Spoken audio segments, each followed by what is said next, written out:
সালাম যাহার আনিত দিনের মধ্যে রয়েছে আমাদের ইহকালীন শান্তি এবং পরকাল মুক্তির একমাত্র গ্যারান্টি। আল্লাহ, আমি যে আয়াতটা আপনাদের সামনে তেলাওয়াত করছি, আল্লাহ সুবহানাহু ওয়া তাআলা বলছেন, ওই ব্যক্তি ইচ্ছে কার কথা উত্তম হতে পারে যিনি কি করে মানুষদেরকে আল্লাহর দিকে আহ্বান করে। আল্লাহ সুবহানাহু ওয়া তাআলা বাবা আদম আলাইহিস সালাতু ওয়াস সালাম থেকে এই পর্যন্ত প্রত্যেকটি নবীর মিশন কাজ ছিল কি? এক আল্লাহর দিকে আহ্বান করা। প্রত্যেকটি নবীর কাজ ছিল কি? লা ইলাহা ইল্লাল্লাহ, দাওয়াত একটাই ছিল। আল্লাহ সুবহানাহু ওয়া তাআলা বিভিন্ন নবীদের মাধ্যমে এক একটা কওম, এক একটা জাতি, এক একটা গোষ্ঠীর কাছে আল্লাহ সুবহানাহু এক একজন নবী রাসূল করে একটা সহিফা দিয়ে দুনিয়াতে প্রেরণ করছে। আখির নবী মুহাম্মদ রাসূলুল্লাহ সাল্লাল্লাহু আলাইহি ওয়াসাল্লামকে আল্লাহ সুবহানাহু ওয়া তাআলা পুরো বিশ্ব মানবতার জন্য ইয়া আইয়ুহান নাস কুলু লা ইলাহা ইল্লাল্লাহু তুফলিহুন, রাসূল সাল্লাল্লাহু আলাইহি ওয়াসাল্লাম পুরো বিশ্ববাসীকে যত মানব সবার কাছে একটা দাওয়াত দিচ্ছে, হে মানুষ তোমরা বলো লা ইলাহা ইল্লাল্লাহ, আল্লাহ ছাড়া কোনো মাবুদ নাই, তুফলিহুন, তোমরা সফল কাম হয়ে যাবে, তোমরা বলো আল্লাহ ছাড়া কোনো ইলাহ নাই। এইভাবে আল্লাহ সুবহানাহু ওয়া তাআলা সর্বপ্রথম যখন নবী করিম সাল্লাল্লাহু আলাইহি ওয়াসাল্লামকে হীরা গুহার মধ্যে যে কোরআন নাযিল করলেন, 5টি আয়াত আল্লাহ সুবহানাহু ওয়া তাআলা রাসূলের উপরে যে নাযিল করছেন, রাসূল ওইখান থেকে আল্লাহ পাকের ওহীপ্রাপ্ত হয়ে নবী পয়গম্বর হয়ে তখন মা খাদিজা রাদিয়াল্লাহু তাআলা আনহার কাছে চলে আসলেন। এখানে অনেক ইতিহাস লম্বা, কিন্তু নবী করিম সাল্লাল্লাহু আলাইহি ওয়াসাল্লাম কিন্তু 3 বছর 3.5 বছর গোপনে গোপনে মানুষকে দাওয়াত দিয়েছেন। দাওয়াতটা এমন আল্লাহর যে শব্দ আপনি নিজে আল্লাহ সুবহানাহু ওয়া তাআলা বলছেন, ওই ব্যক্তি যে জালেম আর কেউ হইতে পারে না, যার কাছে আল্লাহর একটি সত্য থাকার পরেও সেটা গোপন রাখে। আর আল্লাহ সুবহানাহু ওয়া তাআলা প্রত্যেকটি নবী রাসূলের মাধ্যমে আল্লাহ পাকের এই দিনের দাওয়াতের কাজ একটাই ছিল, মিশন ছিল যে মানুষের সাথে আল্লাহর সাথে সম্পর্ক করে দেওয়া। শুধু নিজের মধ্যে আল্লাহ পাকের সম্পর্ক জানা না, এবং প্রত্যেকটি মানুষের কাছে কি আল্লাহ সম্পর্কে, আল্লাহ দ্বীনের সম্পর্ক প্রচার করার জন্য আল্লাহ সুবহানাহু প্রত্যেকটা নবী রাসূল যেই যুগের নবী ছিলেন ওই যুগ উম্মতদের উপর একটা ফরজ ছিল এই দাওয়াত ইলার কাজ। তাই ইনশাআল্লাহ আজকে আমাদের বাংলাদেশ কোরআন প্রশিক্ষণ কেন্দ্র আমরা প্রত্যেকটি শাখার ভিতরে আমরা 5 সপ্তাহ অথবা 4টা সপ্তাহ যখন পাই থাকি, কোনো সপ্তাহ রাখি আমরা দর্শে হাদিস, দর্শে কোরআন এবং ইসলামী একটা সাহিত্যের একটা বইয়ের উপর আমরা এক ভাই পড়ি, অন্য ভাই সবাই শুনতে, কোন ভাই যতটুকু বুঝতে পারছে সেটার উপর আমরা আলোচনা করি। কোন সপ্তাহ আমাদের কোরআন হাদিস মাসলার উপরে থাকে। তাই ইনশাআল্লাহ আজকে আমাদের দর্শে হাদিসের উপরে হবে তারবিয়াতি ক্লাস। আজকে আমাদের ছাত্র ভাইরা প্রত্যেকটা ছাত্র ভাই 5 মিনিট করে আলোচনা করবেন, 6 মিনিট সময় আমরা আওয়াজ দেওয়া হবে, ওনার আলোচনা এখানে সমাপ্ত করবেন। চেষ্টা করবেন মূল কথাগুলো পড়ার জন্য, অল্প কথার ভিতরে সবগুলো কথা এসে যায় ইনশাআল্লাহ। যাকে দায়িত্ব দেওয়া হবে সবাই মনোযোগ দিয়ে, আমরা যারা বসছি সবাই মনোযোগ দিয়ে শুনবো ইনশাআল্লাহ। হতে পারে একটা কথা যদি আমার করতে পারি, আমার জীবন পাল্টে যেতে পারে, আপনার জীবন পাল্টে যেতে পারবে। আল্লাহ সুবহানাহু ওয়া তাআলা বলছেন, যেখানে কোরআন এবং হাদিসের কথা বলা হয় সেখানে আল্লাহ পাকের রহমতের সাকিনা নাযিল হয়। সুবহানাল্লাহ। মাগরিব থেকে ফজর পর্যন্ত একদম ফেরেশতা থাকে আল্লাহ সুবহানাহু জমিনে থাকে। কারা আছে জমিনের ভিতরে? ফেরেশতারা সাঁতার কাটতে হয় কোথায় জমিনে, আল্লাহ দিন সম্পর্কে আল্লাহর গুণগান সম্পর্কে আলোচনা করা হয়। আল্লাহ সুবহানাহু ওয়া তাআলা তখন এক ফেরেশতারা আমাদেরকে এখন দেখছে, আপনাদের নাম সহকারে আল্লাহ সুবহানাহু ওয়া তাআলার কাছে রিপোর্ট চলে যাচ্ছে। সুবহানাল্লাহ। আমরা হাজার হাজার মানুষ থেকে আল্লাহ সুবহানাহু ওয়া তাআলা আমাদেরকে বাছাই করে এই অল্প মুসলিম কয়েকজনকে আল্লাহ কবুল করছে, রহমত করছে, মেহেরবান করে আজকে আমাদেরকে বছরের তৌফিক দিয়েছে। আমরা আবার বলছি আলহামদুলিল্লাহ।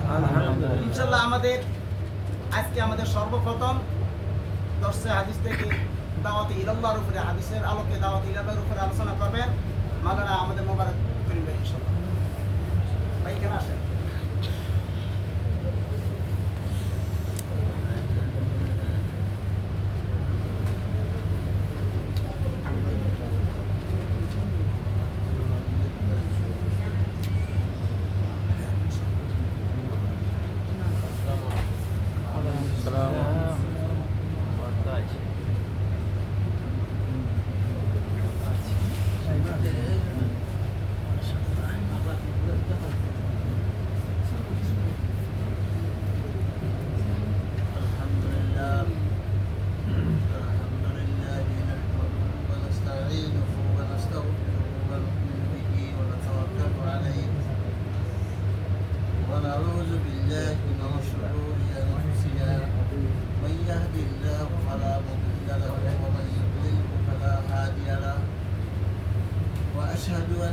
إله إلا الله وحده لا شريك له ونشهد أن محمدا عبده ورسوله أما بعد فقال الله تعالى في كلامه المجيد والقرآن الحميد كنتم خير أمة أخرجت للناس تأمرون بالمعروف وتنهون عن المنكر وتؤمنون بالله وقال النبي صلى الله عليه وسلم بلغوا عني ولو آية صدق الله العظيم وصدق رسول النبي الكريم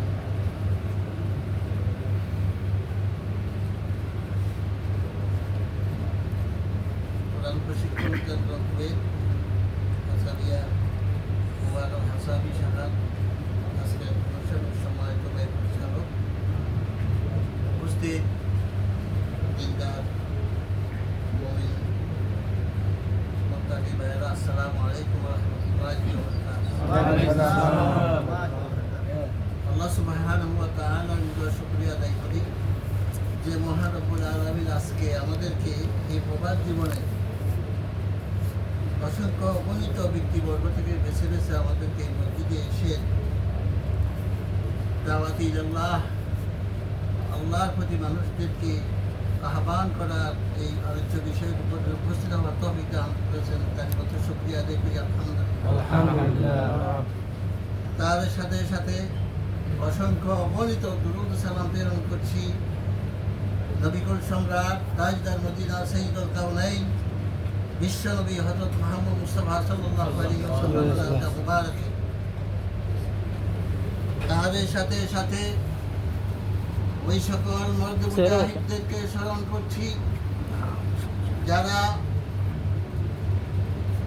এই দাওয়াত ইলাল্লাহ এই বিষয়কে বাস্তবায়ন করতে গিয়ে আল্লাহর জমিনে আল্লাহর দ্বীনকে বাস্তবায়ন করতে গিয়ে নিজের জীবনকে বিলিয়ে দিয়েছেন। বহুত ভাই পঙ্গু হয়ে হসপিটালে, বহুত ভাই পঙ্গু হয়ে মৃত্যুর সাথে পাঞ্জা লড়ছে। সম্মানিত উপস্থিতি, আজকে আমাদের আলোচ্য বিষয় হচ্ছে দাওয়াত ইলাল্লাহ, আল্লাহর পথে মানুষদেরকে ডাকা। এই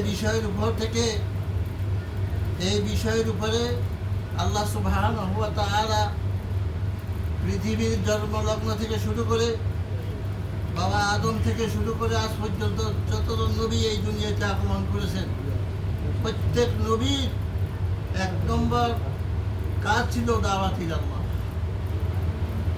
এই দাওয়াত ইলাল্লাহের কাজ করতে গিয়ে বহুত নবী দুনিয়ায় থেকে শহীদ হয়েছে।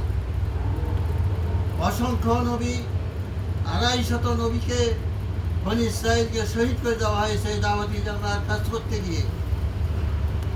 একদিন সকালবেলা 23 জন আম্বিয়া পয়গম্বরকে শহীদ করেছেন, বিকেলবেলা 23 জনকে শহীদ করেছেন।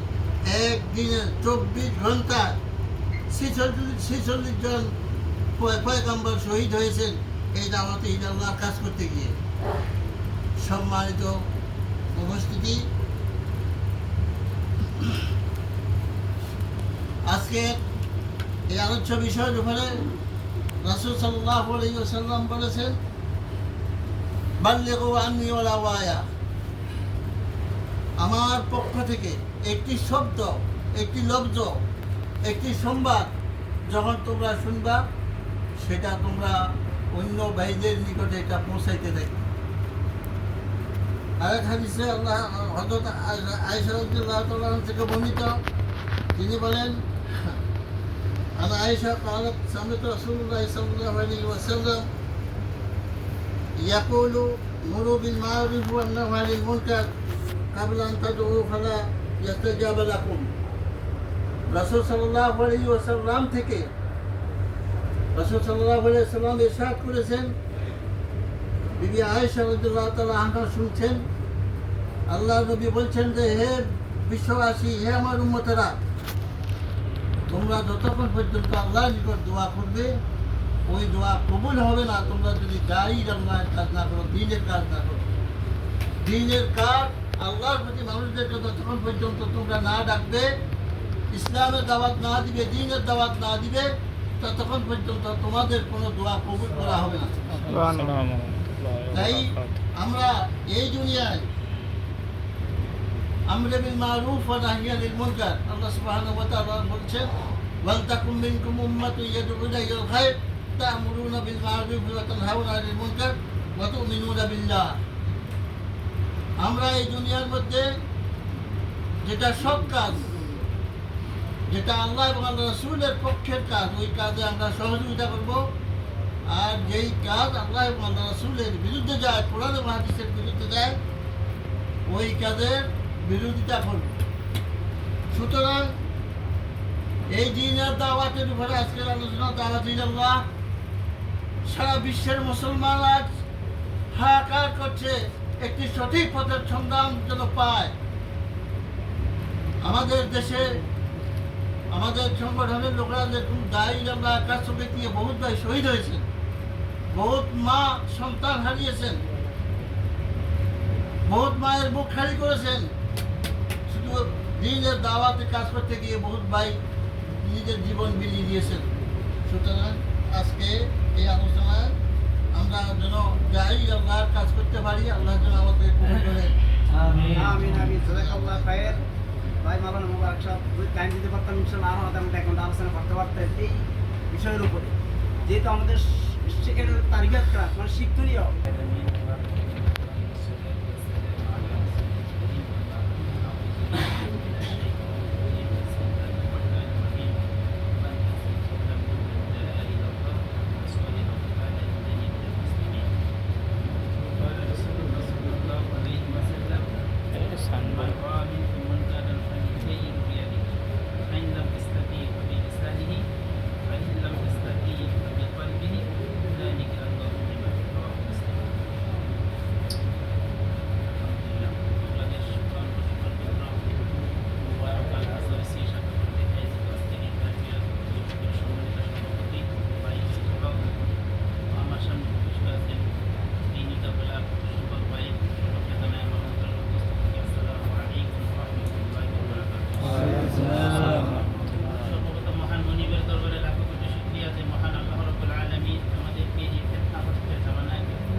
দরুদ ও সালাম পেশ করছি মানবতার মুক্তি দূত রাসূলুল্লাহ সাল্লাল্লাহু আলাইহি ওয়াসাল্লাম। হারানিত বিধানে আছে দুনিয়াবি শান্তি, আখিরাতের মুক্তি ও কল্যাণের জন্য। এবং আরও শ্রদ্ধা করে স্মরণ করছি ওই সকল মুজাহিদ সাহাবা আজমাইনদেরকে, তাদের ত্যাগ ও কোরবানির বিনিময়ে পৃথিবীর রন্ধে রন্ধে ইসলাম আজ প্রতিষ্ঠিত, ইসলামের দাওয়াত মানুষের কাছে পৌঁছেছে এবং তাদের কল্যাণের পথ। যেমন আল্লাহ তাআলা যেমন সুযোগ দেয় দাওয়াত ইলাল্লাহ সম্পর্কে একটা কথা বলার চেষ্টা করবো। আমার তৌফিক বিল্লাহ। আসলে এই আজকে যে বিষয়টা একটা গুরুত্বপূর্ণ বিষয়, দাওয়াত ইলাল্লাহ। এই হাদিসটি বর্ণনা করছেন হযরত আবু সাঈদ খুদরী রাদিয়াল্লাহু তাআলা।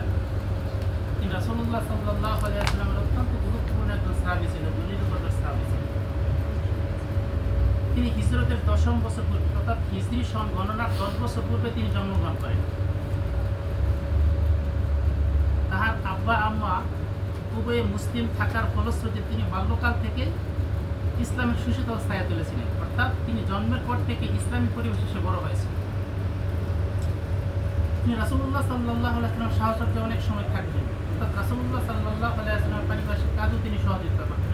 মসজিদে নববীর কাজ যখন রাসূলুল্লাহ সাল্লাল্লাহু আলাইহি ওয়াসাল্লাম করেন, তখন আবু সাঈদ আল খুদরী রাদিয়াল্লাহু তাআলা রাসূলুল্লাহ সাল্লাল্লাহু আলাইহি ওয়াসাল্লামকে সাহায্য সহযোগিতা করছেন। অর্থাৎ আবু সাঈদ আল খুদরী রাদিয়াল্লাহু তাআলা বদর এবং উহুদের যুদ্ধে ছোট থাকার কারণে তিনি অংশগ্রহণ করতে পারেননি। বাকিতে 12টি যুদ্ধে সশরীরে তিনি রাসূলুল্লাহ সাল্লাল্লাহু আলাইহি ওয়াসাল্লামের সাথে কি করছেন? অংশগ্রহণ করছেন। তিনি অসংখ্য হাদিস বর্ণনা করছেন। তিনি 1160খানা হাদিস বর্ণনা করছেন। তিনি একাধারে একজন মুহাদ্দিস ছিলেন, বিজ্ঞ আলেম ছিলেন এবং দ্বীনের অনেক জ্ঞান তার কাছে ছিল। তিনি 74 হিজরি সনে 84 বছর বয়সে ইন্তেকাল করেন। তাকে জান্নাতুল বাকিতে দাফন করা হয়। ওরা এখানে যারা উমরা করছে কিন্তু সকলে কিন্তু জান্নাতুল বাকিতে দাফন করা হয়। এই হাদিসের যে বিষয়বস্তু, হাদিসের বিষয়বস্তু হইতেছে দায়ী ইলাল্লাহ, তথা মানুষকে আল্লাহ তাআলার দিকে ডাকা। যেমন আমি যে হাদিসটি তেলাওয়াত করছি, মান আবি সাঈদিন খুদরি আনি নবী সাল্লাল্লাহু আলাইহি ওয়াসাল্লাম কয়লা মান রাআ মিনকুম, অর্থাৎ মান রাআ মিনকুম, তোমাদের কেউ যদি দেখে মুনকারান ফালিবাইরু বিয়াদি, অর্থাৎ তোমাদের কেউ যদি মন্দ কাজ হতে দেখে সে যেন হাত দ্বারা সেটা প্রতিহত করে। অর্থাৎ আমি মন্দ কাজ দেখলাম, প্রতিবাদ করলাম না, হাদিস এই শিক্ষা আমাকে দিতেছে না, আমাকে শিক্ষা দিতেছে আমি যেখানেই মন্দ কাজ দেবো আমার সামর্থ্য নেই সেখানে প্রতিবাদ করবো। যে কোনো যেইভাবে পারি, যেইভাবে প্রতিবাদ করা আমার দরকার সেইভাবে আমাকে প্রতিবাদ করতে হবে, হাত দ্বারা প্রতিবাদ করতে হবে। দ্বিতীয় স্টেপে ফাইনলাম আসতে, এতে যদি সম্ভব না হয়, অর্থাৎ দেখা যাচ্ছে যেরকম এক পরিবেশের ভিতরে মানুষ গুনার কাজ করতেছে, সেখানে কি করে আমার পক্ষে হাত দ্বারা প্রতিহত করা সম্ভব না। অর্থাৎ আমি যদি সেখানে হাত দ্বারা প্রতিহত করতে চাই, আমাকে তারা উল্টা সেখানে মারধর করতে পারে, এরকম বেইজ্জতি করতে পারে। এরকম যদি পরিস্থিতি তৈরি হয়, সেখানে হচ্ছে খাবি লিসানি, তখন হচ্ছে মুখ দ্বারা সেটা কি করতে হবে, মুখ দ্বারা সেটা কিন্তু প্রতিহত করতে হবে। তাদের মুখ দ্বারা মানে জনমত তৈরি করতে হবে যে এই কাজ এরা করতেছে, যেখানে আমি একা পারতেছি না সেখানে 10 জন করলে অবশ্যই সেটাকে করা সম্ভব। আল্লাহ রাসূল হাদিসের মধ্যে পরিষ্কার বলেন, ফাইন্নাম ইস্তাতি, এত যদি সম্ভব নয় খাবি কালবি, অর্থাৎ অন্তর দ্বারা তাকে ঘৃণা করতে হবে। এরকম পরিবেশ যদি না থাকে, যেমন আমাদের বিগত 1-2 বছর আগে যে এই 1 বছর আগে যে পরিবেশ ছিল, পরিবেশ এরকম ছিল যে অন্তর দ্বারা ঘৃণা করা ছাড়া কোনো কিছু করার ছিল না। শান্তি ইসলামের কথা বললি নানান অজুহাত দিত, জঙ্গি এইটা কি করতো, তাকে গ্রেফতার করতো, পেরেশানি করতো, মানে হয়রানি করতো, মামলা দিত, মোকদ্দমা দিত, এরকম নানান সমস্যার ভিতরে ফেলছিল। এই সম্পর্কে ইমান, এটা হচ্ছে ইমানের সর্বনিম্ন স্তর। অর্থাৎ আমরা ইমানের এই সর্বনিম্ন স্তরে আমরা যাওয়ার চেষ্টা করবো না, আমরা চেষ্টা করবো এর থেকে উপরের স্তরে থাকার জন্য, আমরা প্রথম স্তরে থাকার চেষ্টা করবো। যেহেতু এই দাওয়াতের কাজ আমাদের আদি পিতা হযরত আদম আলাইহিস সালাম থেকে শুরু করে আমাদের নবী হযরত মুহাম্মদ সাল্লাল্লাহু আলাইহি ওয়াসাল্লাম পর্যন্ত প্রত্যেকটা নবী রাসূলের কাজ ছিল। আগে নবীরা এই কাজ করতো, কিন্তু নবী রাসূলুল্লাহ সাল্লাল্লাহু আলাইহি ওয়াসাল্লাম যেহেতু শেষ নবী ছিলেন, রাসূলুল্লাহ সাল্লাল্লাহু আলাইহি ওয়াসাল্লাম পরে আর কোনো নবী আসবে না, সেজন্য রাসূলুল্লাহ সাল্লাল্লাহু আলাইহি ওয়াসাল্লাম উত্তরসূরি হিসেবে আমাদের কাছে ওয়ারাসাতুল আনবিয়া হিসেবে আমাদের কাছে এক দায়িত্ব এসে বসছে। অর্থাৎ যেহেতু নবী নাই, তাই আল্লাহর জমিনে আল্লাহর বরত্বের প্রকাশ করার জন্য আল্লাহ তাআলা আমাকে আপনাকে দুনিয়াতে পাঠাইছে। আমাকে আল্লাহ তাআলা, আল্লাহ রাসূল এমনিতে আল্লাহ তাআলা দুনিয়াতে পাঠাইছে একমাত্র আল্লাহ তাআলার জমিনে আল্লাহ তাআলার দাওয়াত দেওয়ার জন্য, অর্থাৎ মানুষকে, কতগুলো মানুষকে আল্লাহর দিকে আহ্বান করার জন্য। এখানে যে মুক্তাসর কথা বললাম, আমাকে আল্লাহ তাআলা সকলকে আমল করার তৌফিক দান করুন। আমার ভাই যদি টাইম দিতে পারতো 1 ঘন্টা আধা ঘন্টা আরো আলোচনা।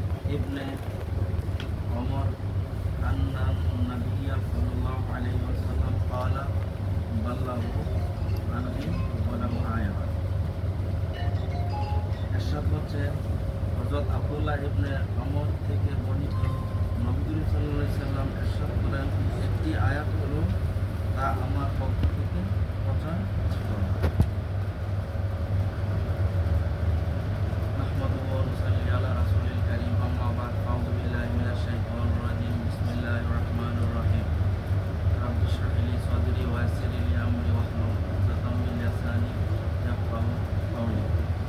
বাংলাদেশ কোরআন প্রশিক্ষণ কেন্দ্র শাখা কর্তৃক আয়োজিত আজকের হাদিস দারসুল হাদিসের সম্মানিত সভাপতি ও ভাই পরিচালক, আমার সামনে আমার সহযোদ্ধা দিনদার ভাইরা, আসসালামু আলাইকুম ওয়া রাহমাতুল্লাহি ওয়া বারাকাতুহু।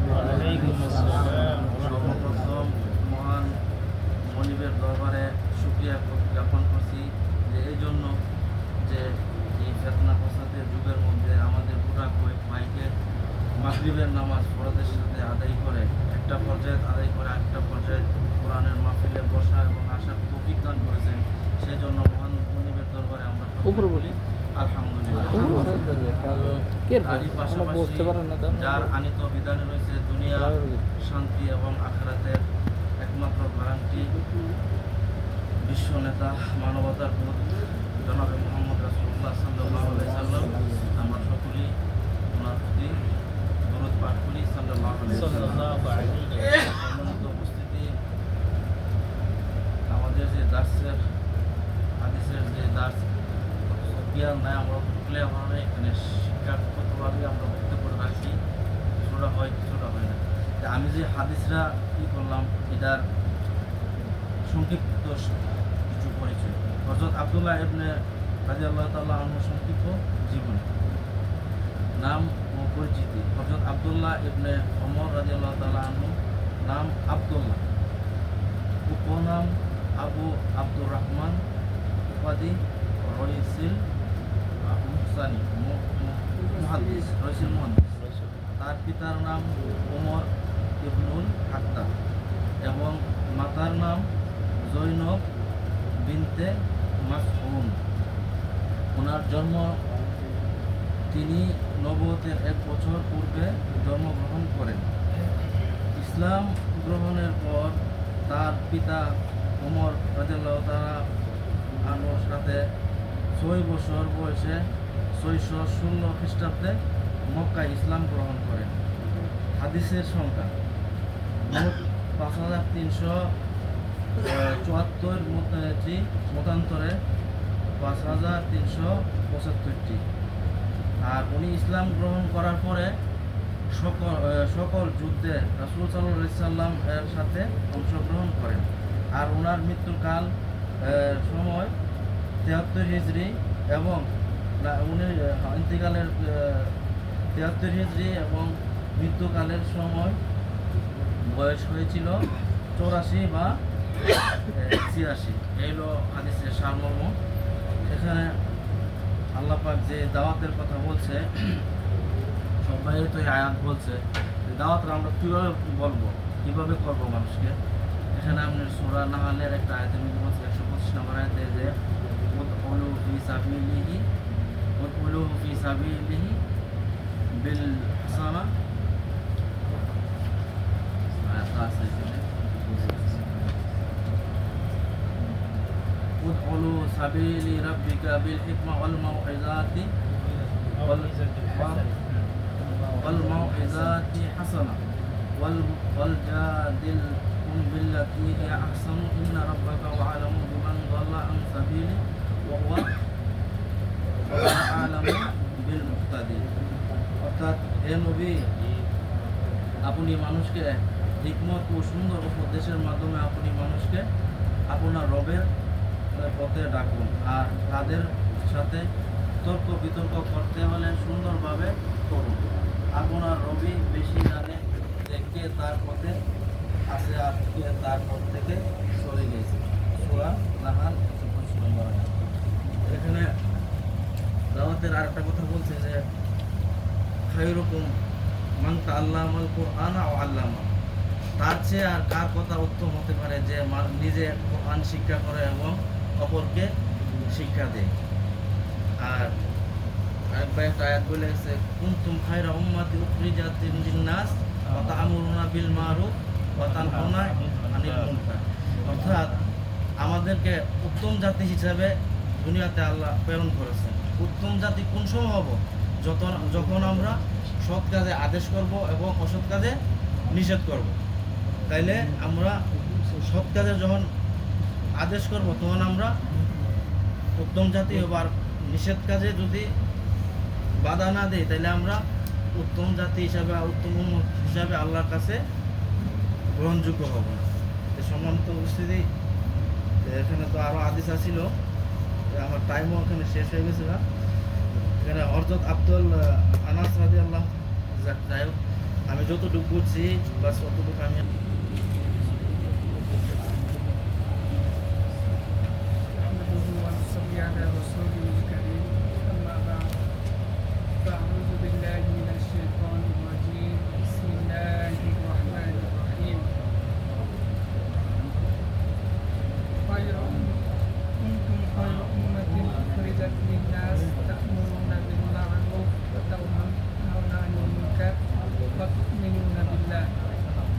قال رسول الله صلى الله عليه وسلم يا أيها الناس قولوا لا إله إلا الله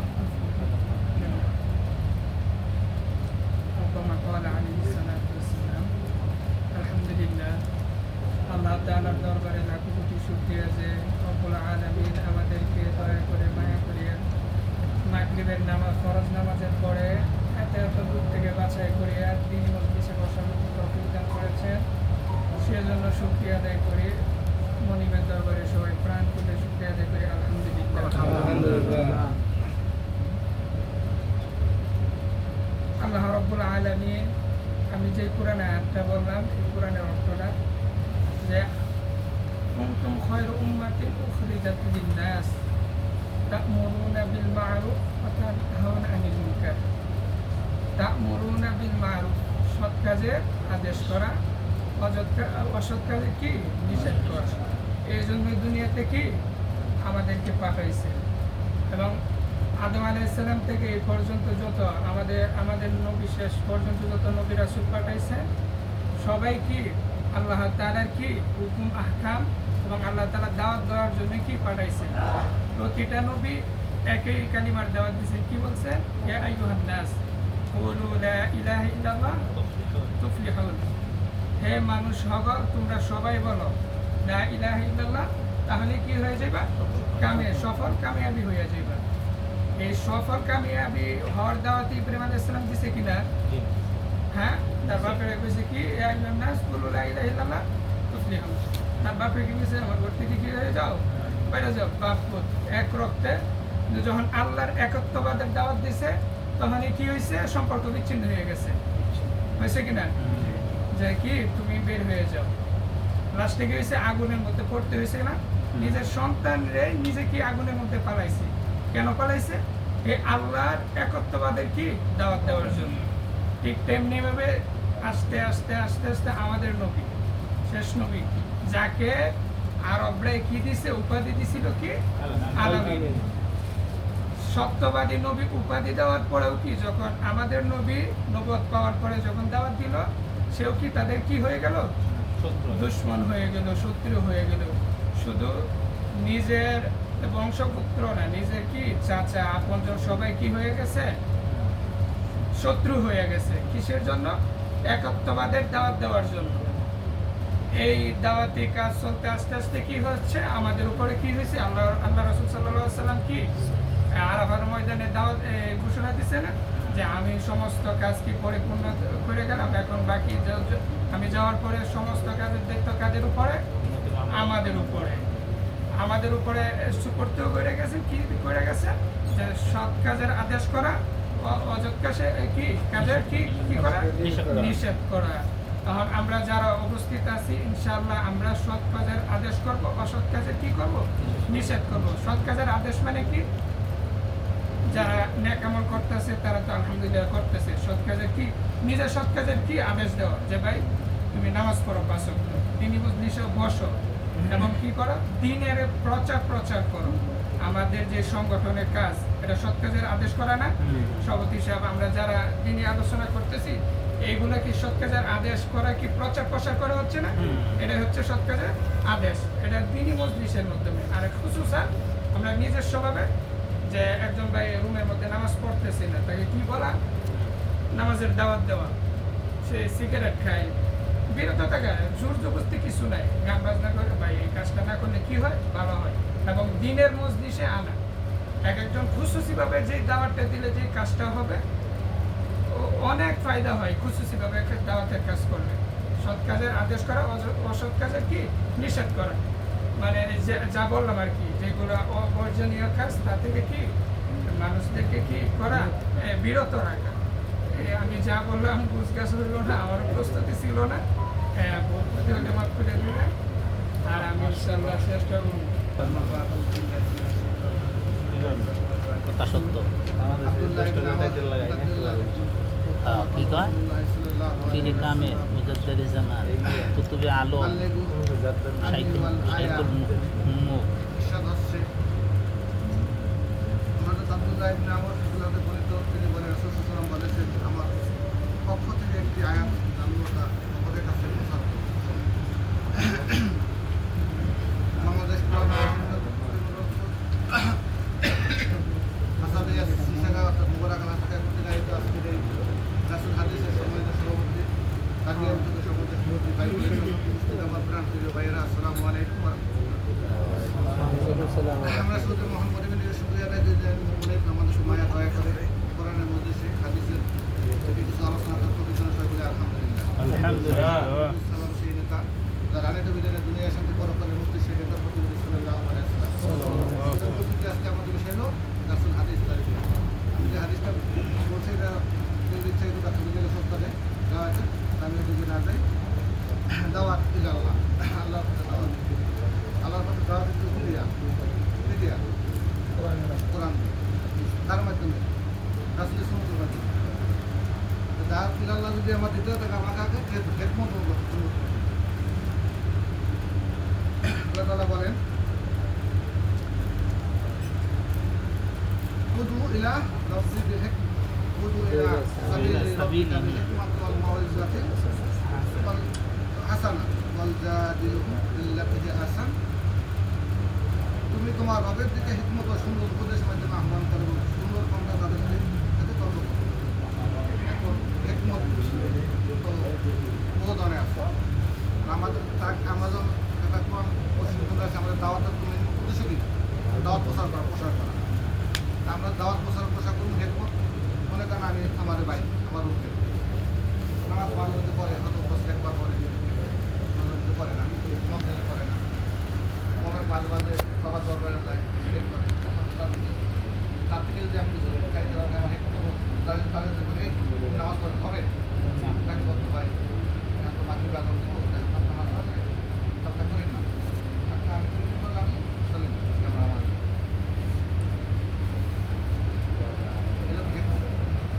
অথবা তারা বলে যে আমি আমরা হাতটা তলাকে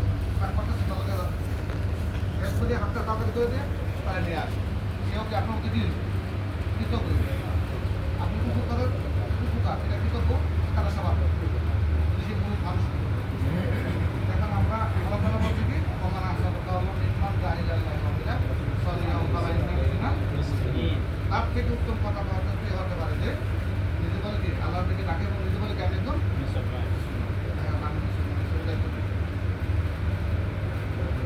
আল্লাহ দিকে হবার না আল্লাহ দিকে কোরআন কোরআনের শিখে দেওয়া রাসূলের আদর্শ দেওয়া পরে বড় লোক টাইম পাস করে বড় বিষয় যেটাই না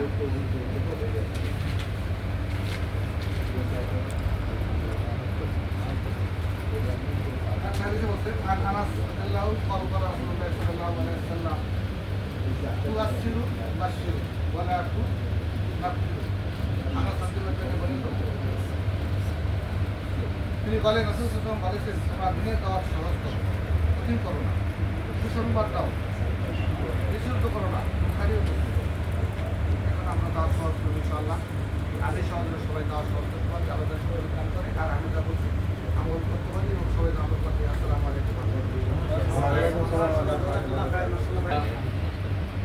الحمد لله وكفى وسلام على عباده الذين اصطفى أما بعد فقد قال الله تعالى في كلامه المجيد وفي فرقانه الحميد أعوذ بالله من الشيطان الرجيم بسم الله الرحمن الرحيم ادع إلى سبيل ربك بالحكمة والموعظة الحسنة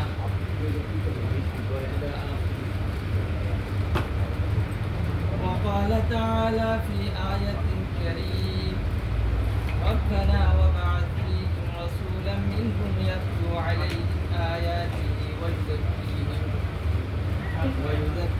ويعلمهم الكتاب والحكمة صدق الله مولانا العظيم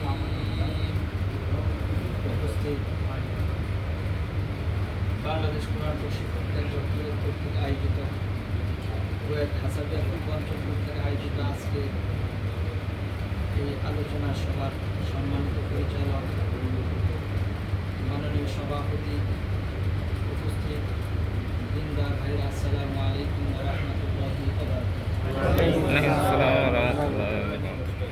আল্লাহ সুবহানাহু ওয়া তাআলার দরবারে অসংখ্য অগণিত শুকরিয়া, যিনি আমাদেরকে এখানে বসার মতো সুযোগ দিয়েছেন। সেই মহান সৃষ্টিকর্তা আল্লাহ সুবহানাহু ওয়া তাআলার দরবারে শুকরিয়া আদায় করি।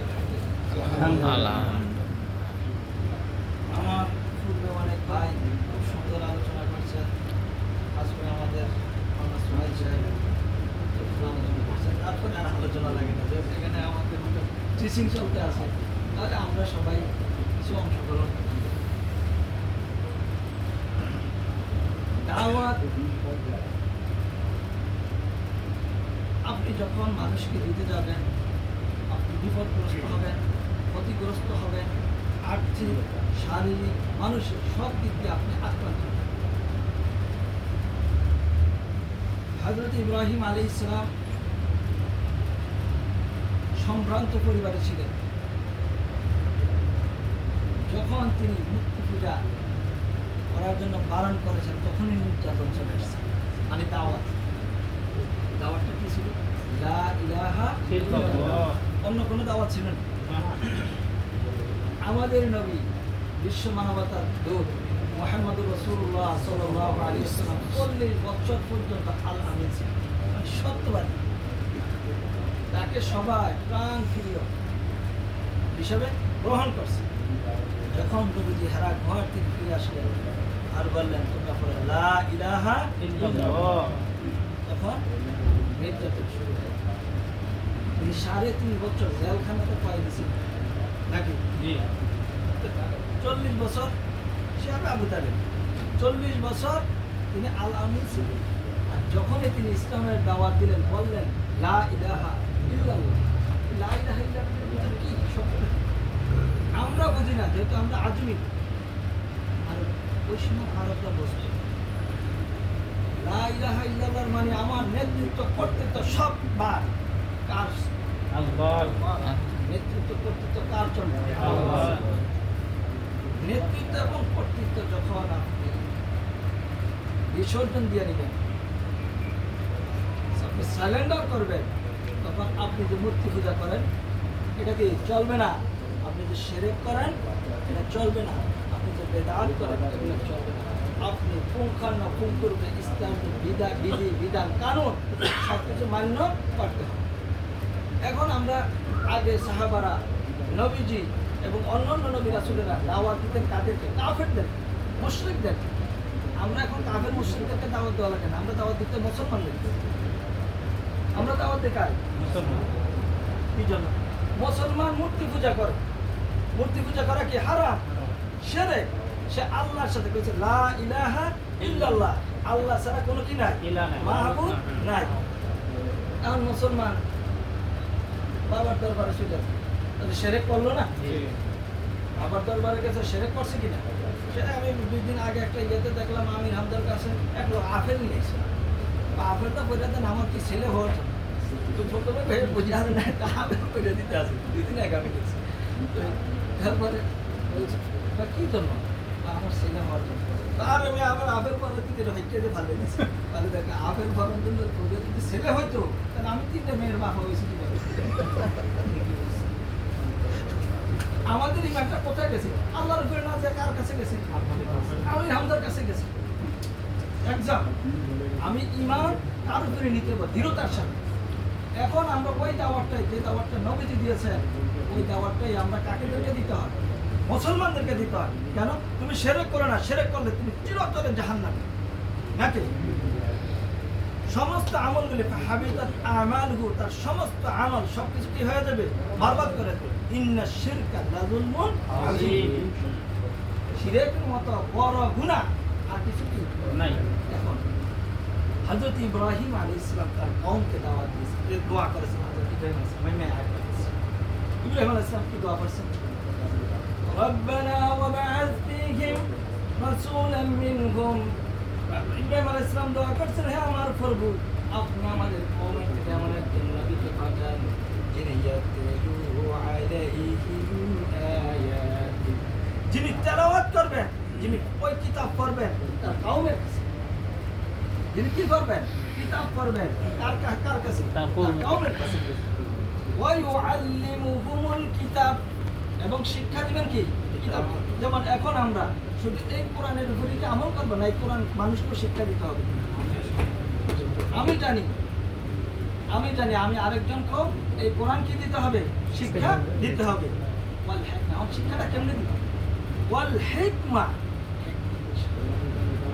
আমি এই কোরআনকে যে মানুষকে তালিম দেবো, আমি তো বললেই হবে না যে ভাই তুমি কোরআনের কাছে এই কোরআনটা শিখতে আসো। হ্যাঁ, শিখতে আসবে না, তুমি একটু নরম ভাষা বলছো, ভাই তুমি কোরআনটা শিখো, শিখলে তোমার কি হবে, লাভ হবে। অর্থাৎ হিকমতের সাথে আমি তাকে কি দিতে হবে, দাওয়াত দিতে হবে। তার আগে দিয়ে আলোচনা তো করতে পারতেছি না, আধা সেকেন্ড। যে আয়াতটা বলছি অনেক ভাই একটা রিপিট করেছেন, আমি এই জন্য আরেকবার একটু উঠিয়ে করি। উদউ ইলা সাবিলি রাব্বিক বিল হিকমা। নবীকে বলছেন আপনি দাওয়াত দেন মানুষকে, কার কাছে দিতে, আল্লাহর রাস্তা হিকমতের সাথে, ওয়াল মাউইযাতিল হাসানা, এবং উত্তম বাক্যের মাধ্যমে, উত্তম কথার মাধ্যমে, অর্থাৎ ওয়াজের মাধ্যমে আপনি মানুষকে কি দেন, দাওয়াত দেন। কারণ সর্বশেষ একটা হাদিস, নবীজি যখন আবু তালেবকে, তার চাচা আবু তালেবকে যখন কি দিয়েছেন, দাওয়াত দিয়েছেন, তিনি যখন দাওয়াত গ্রহণ করে না, তখন আল্লাহ সুবহানাহু ওয়া তাআলা বলছেন ইন্নাকা লা তাহদি মান আহবাবতা ওয়ালাকিন্নাল্লাহা ইয়াহদি মান ইয়াশা। হে নবী, আপনি যত চেষ্টা করেন, যত যা কিছু করেন, হেদায়েতের মালিক কিন্তু আপনি না। আমি সংক্ষেপ করতেছি, আপনি যত চেষ্টা করেন এগুলোর মালিক কিনা আপনি না। আমি যাকে হেদায়েত দিব তিনি হেদায়েত পাবেন। অর্থাৎ আমরা সব চেষ্টা করব একজন মানুষকে ভালো কাজের দিকে ডাকার জন্য। সে যদি গ্রহণ করে তাহলে করলো, কিন্তু আমি আমার কর্তব্য দায়িত্ব আমি পালন করবো। ইনশাআল্লাহ আমরা সবাই রাজি, ইনশাআল্লাহ আমরা সকলে কথাগুলির উপরে আমল করার আল্লাহ তাআলা যেন তৌফিক দান করেন। ওয়া মা তৌফিকি ইল্লা বিল্লাহ, আলাইহি তাওয়াক্কাল।